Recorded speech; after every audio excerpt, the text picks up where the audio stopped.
So Matan Friedman, originally from New York, here in the city, and currently living in Tel Aviv. I'm here today really on my own as an investor. So the two areas I'm really focused on is sustainability and healthcare. Obviously two very broad themes. Within those, there's areas which are currently attractive for investment, mostly on the private market side.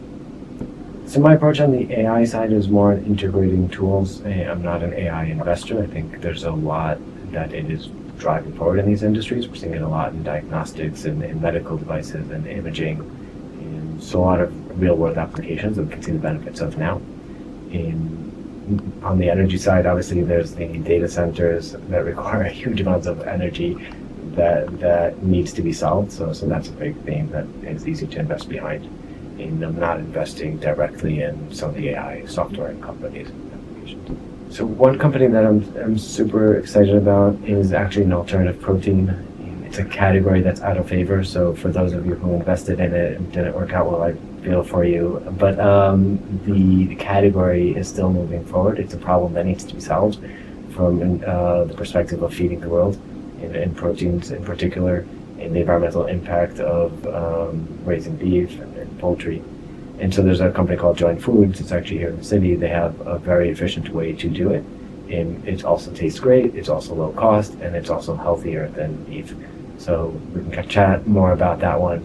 And I'm not here to promote that, but I think it's a category that's out of favor, has attractive valuations, and a lot of secular tailwinds. So historically I've invested in the US, and now I'm actually spending more time in the Middle East, in Israel, Saudi Arabia, UAE. I think there's a lot to do in that region that is underinvested in a sense. Historically, there's been capital coming out of there and going and doing interesting things, and less folks looking to bring innovation. Even if you take the prior example I just mentioned on food and alternative proteins, that's something that can be produced there, grown there, distributed there in the local market. And so there's opportunities like that. I'd also say there's an added benefit in value in doing regional collaborations. I think it has a stabilizing effect, and I think we need more of that within the Middle East, and there's opportunity for it. And I think whether it's the expansion of the Abraham Accords or otherwise, I think there's more to do regionally, and the business community can take part of that without waiting for others to do it. So I'm new to this 361 network, about a week in. I feel like I'm spending 3 hours a day on it, so there's a lot of depth here.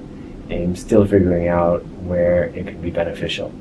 It seems to be that there are people here with some overlapping interests and a lot of capabilities.